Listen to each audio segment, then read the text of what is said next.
Viva!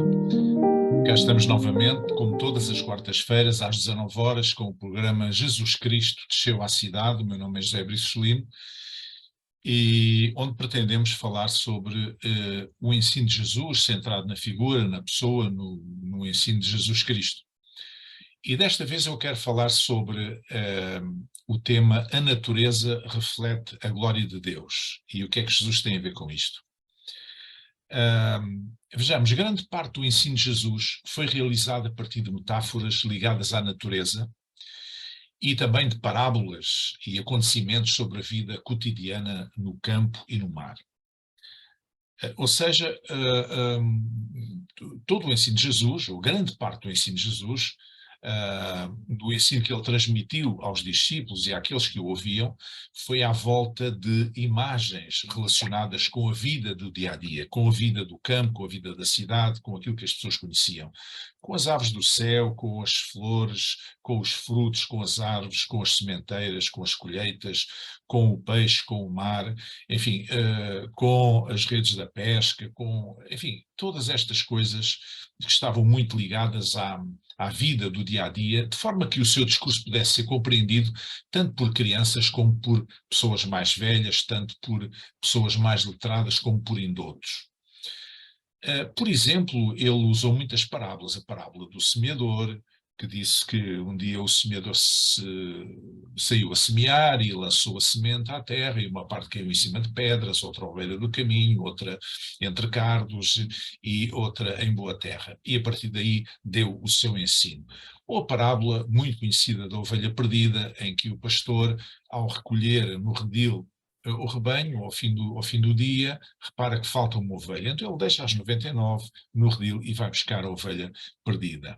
A parábola da semente, do trigo e do joio, do grão de mostarda, da rede, ou temas como o sal da terra, vós sois o sal da terra, vós sois a luz do mundo, disse ele aos discípulos, e com tudo que isto, toda a simbologia que isto implica.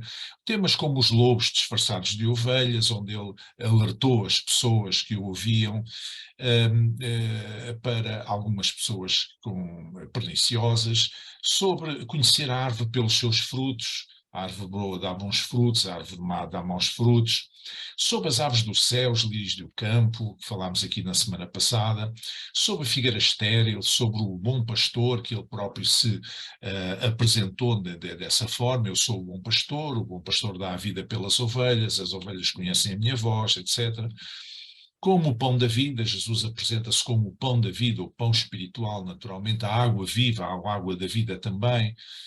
Como o tema da seara, que é grande, está branca para a ceifa, mas os ceifeiros são poucos.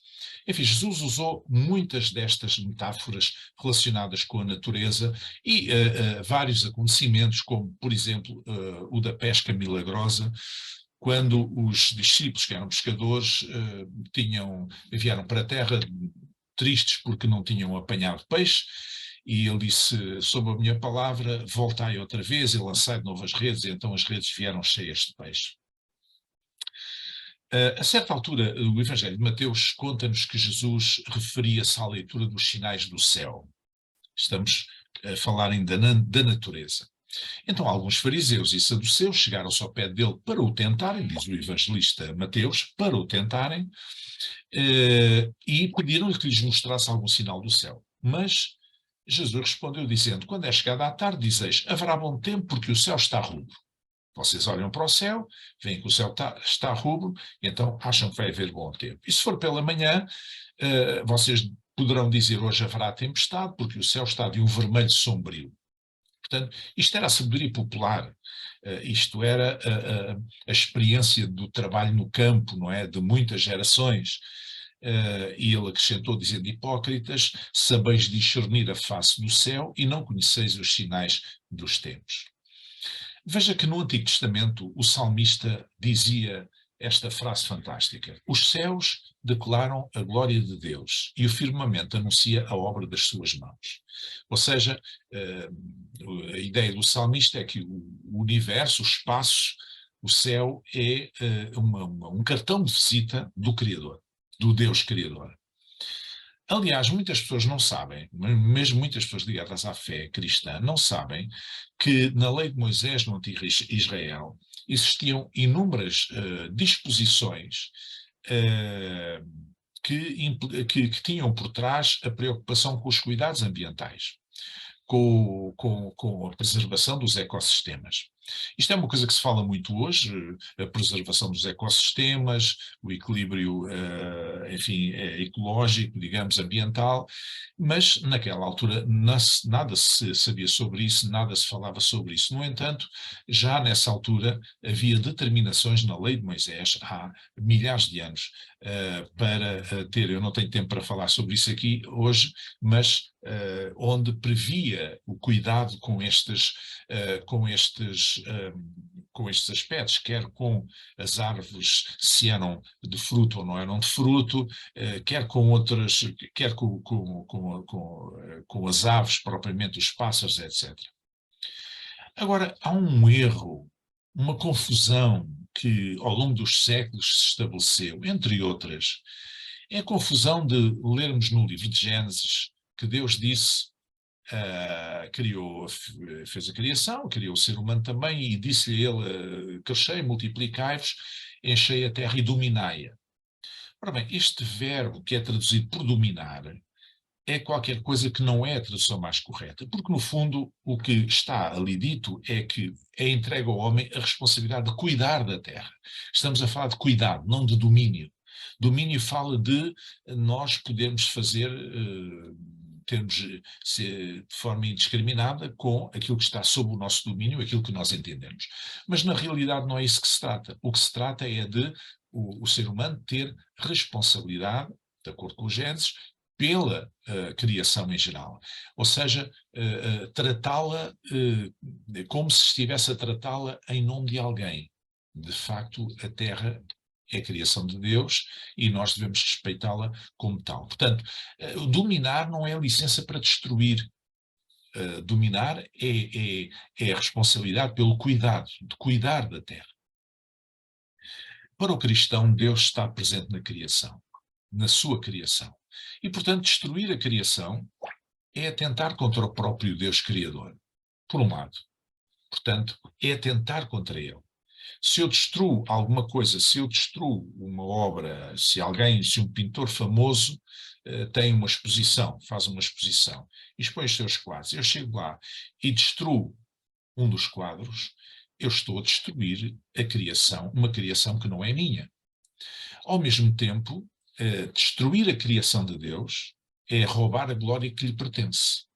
Porque se o salmista diz que o firmamento anuncia a obra das suas mãos e os céus declaram a glória de Deus, se eu destruir através da poluição, através do lançamento de gases de forma exagerada para a atmosfera, que faz o aquecimento global, que altera os ciclos meteorológicos, que vai provocar desequilíbrios de toda a espécie, que vai provocar o desaparecimento de inúmeras espécies animais e vegetais, enfim, num processo de implosão, digamos assim, de destruição da própria Terra, do próprio planeta. Então eu estou a destruir não apenas a criação de Deus, mas estou a roubar a glória que pertence a Deus.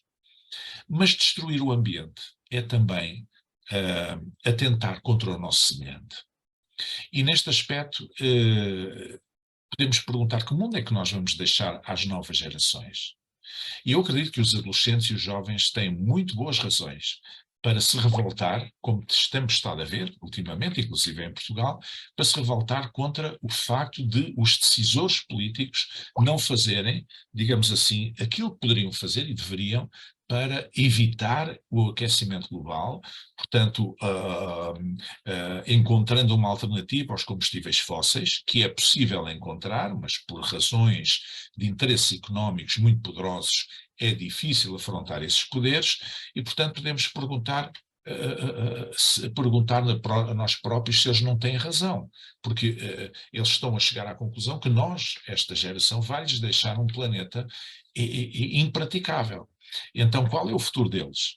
Qual é o futuro dos filhos deles? Quando eles vierem ter filhos, qual é o futuro das próximas gerações? Nós estamos a hipotecar esse futuro. Eu nunca mais me esqueço que em 1989 eu visitei a Ásia, particularmente as Filipinas, Manila, a capital, e foi chocante para mim algumas coisas que eu vi. Vou citar apenas uma. A Baía de Manila é uma bonita baía, mas estava completamente conspurcada.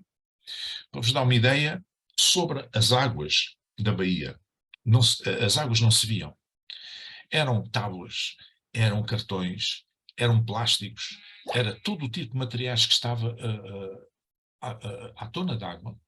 Não se deixava ver praticamente a água. Além de um cheiro nauseabundo, de falta de limpeza, e eu pergunto se realmente a Terra é a criação de Deus, se nós não estamos a destruí-la, a desfigurá-la,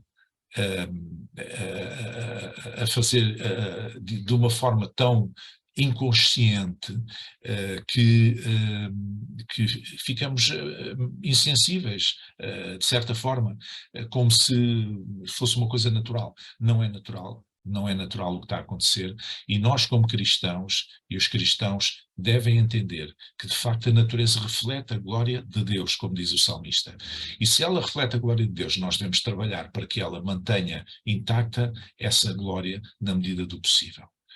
No século XII houve um homem, Francisco de Assis, que pela primeira vez na história, eventualmente, será a pessoa que valorizou a natureza como sendo obra de Deus. E ele dizia irmão rio, irmã montanha, digamos, colocando a natureza numa proximidade, digamos assim, como sendo parte também da criação como ser humano.